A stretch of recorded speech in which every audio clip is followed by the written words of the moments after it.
I'm Lori Ortiz, and I'm the Executive Secretary to Dean Craig Hayward of Institutional Effectiveness. And I also provide support to Norma Rojas Mora, who's the Director of Marketing and Public Relations. So I try to keep busy. I was going to talk a little bit about the transition, how I transitioned from working in an office to working remotely. And let me tell you, I'm a very social person. So to go from that environment and a campus where I love to walk on the campus and visit folks, it can be daunting. So I started out by thinking about what my workspace was going to look like. I had to get my mindset ready first, though. I'm still going to work, and what is that going to look like now? And me, myself, how am I going to stay motivated throughout the day, beginning with the start of the day? And as you can see by my coffee mug collection, that always entailed a hot cup of coffee to get me going. The first thing I did was identify what would become my new workspace or my office, okay? I wanted to create a workspace that was separate in my home from any place else where I might read or watch TV or even cook. So it was separate. Ideally, it can be a separate room. It could be a corner in your den. It could be just somewhere where, you know, when I go there, I'm in work mode, and that's where I'm going to get what I need to accomplish for the day. Remember to keep your workspace organized. What are you going to need actually for the day? And it's important to also make sure that you're comfortable. You can utilize things that you already have in your home without having to go out and purchase a whole new office space. I took a phone book and literally put it under my laptop so my keyboard would be a little bit higher and my wrists would have some support. I put a box under my desk where I could keep my file charts handy. I added a desk lamp so I could see better. You know, we've had cloudy days and maybe it's not as bright. So I'm really enjoying changing this up a little bit. With the crazy weather that we're having, I don't know if you can see it behind me, but I have a little fan that I keep here in the room with me. If you're cold, I keep a sweater on my chair. You can also have a portable heater, but just make sure that, that you're comfortable. You want to look at your computer needs, of course. Do you need a power strip? Are you going to need power cords? You don't want to start your day with a dead battery on your laptop. You want to also, if you're going to have a printer or need to print anything, make sure that you have your printer needs. Do you have paper? Do you have ink? Those kinds of things handy. All of these things, they may be simple things, but they're really going to help you to feel like you're in work mode and not you're at home trying to scramble looking for things. You want to take inventory. Do you have the supplies you need? Do you have your favorite pens? Do you have your Post-its? Do you have your notepads? I personally have to have a clipboard handy where I keep notes throughout the day. Those are the little things that can really make a difference in feeling like, you know, I'm going to accomplish something today. I'm going to work and get things done that my team needs from me. I posted a calendar within my view for tracking for important dates. Not only that, but with the environment we're in, it's good to think ahead what's going to happen next week or what's going to happen the following week. And it's just kind of nice to have a calendar in your view. I brought out a couple of binders that my daughters had here at the house that were left from college. And I started putting things that I wanted to have handy in my binder. I have a contact list of names and telephone numbers, emails, that kind of thing. I have a list of account codes for Banner, just little things like that that I might need to pull out quickly, and I keep them handy. I try to utilize folders If you prefer a paperless environment, you can create desktop folders on your computer, and I label those. I might have one labeled for Craig, I have one labeled for Norma, I have one labeled for me, and it's just easy to kind of file and shuffle things as needed. Once your workspace is ready, you want to move on to your equipment and your resources. As I mentioned earlier, you want to create a list of contacts. You want to identify the mode of communication that is their preference and adapt. And this is something I've learned very quickly. Who responds via Skype? Who prefers an email? Who prefers a text message? Or who just wants you to pick up the phone and call them? And you just adapt so that you can keep moving throughout the day.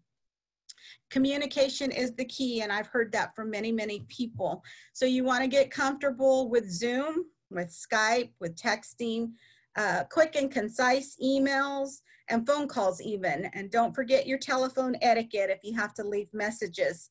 Use methods for chatting as needed, like Slack. The marketing team uses Slack, and it really, really keeps us connected throughout the day. It's almost as though we're sitting right there within a few feet of each other. And it really helps us to feel connected. And not only that, they can become your resources if you run into a roadblock and you need help. You just throw it out there, and your team is the one that's going to help you get through that. Another thing I learned is to plan for outages and disruptions in your work, your internet, your power. We had an employee whose power went out. I lost my internet connection. I got this message that it was unstable, and I'm on a Zoom call with institutional effectiveness. So I had my iPad handy, and as soon as it kicked me off, I jumped on my iPad and got right back into Zoom. And as long as you're planning for those disruptions, they can be less and less frustrating to your day. Make sure that you've prepared your, speaking of iPad, loading any apps that you might need on your tablet or your phone. If you do lose your internet connection or you're having technical difficulties, many times I've gone to my iPad or my phone just to look at my emails. Or I'm in Banner and I don't want to, I only have the one laptop. I don't have my two screens like I'm accustomed to. I'll use my iPad and keep my email handy so I can glance at it and see if an urgent request or important request that I need to address immediately comes over. Then I can look there at my emails. And in your day, assess if you need more room in your workspace. Maybe you need to accommodate a printer or a scanner. I used a bookcase and a file cabinet and just set them next to my student desk here, and I was able to make more use of the space that I have without going out and having to buy anything new. My favorite thing is I pulled out a desk drawer here to the right of me, and I put a clipboard on top of it. And now I have a little extension to my desk where I keep notes and such. Think about the things that you might already have in your home that really, really can help you without having to go to any added expenses. Like I said, I went through the materials that my daughters were using for college. I found some index cards. I found some lined paper. I found Post-its, all kinds of things that now have become mom's working tools. So now you're ready to start your day, and you want to start it as if you are physically leaving your home. You're showered, you're dressed, and you're ready with your coffee in your hand. You want to greet your coworkers, and you want to dive right in. And remember to stay social and stay connected.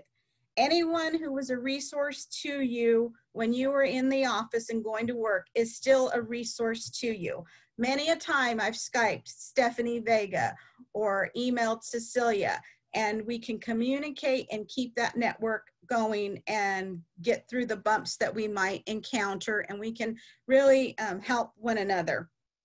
We're still supporting our teams that way, and we're still able to have that social connection as well that President Christian mentioned about keeping keeping connected.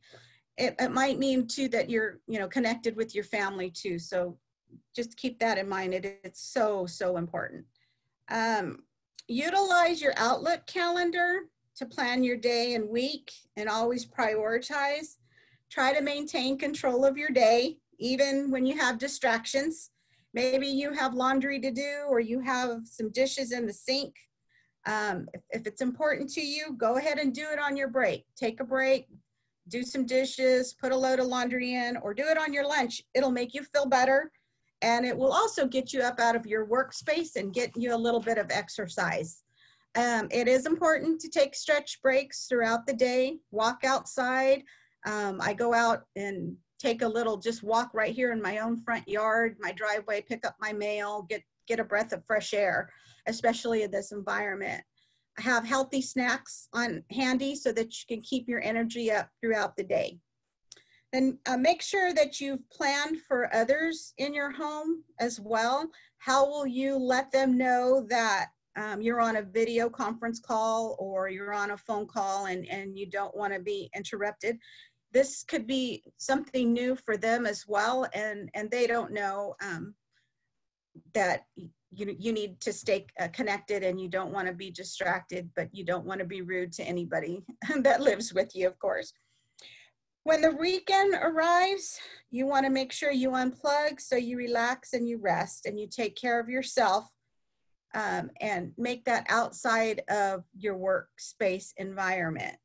So you can unplug your laptop, close the door to your office, whatever you need to do to disconnect.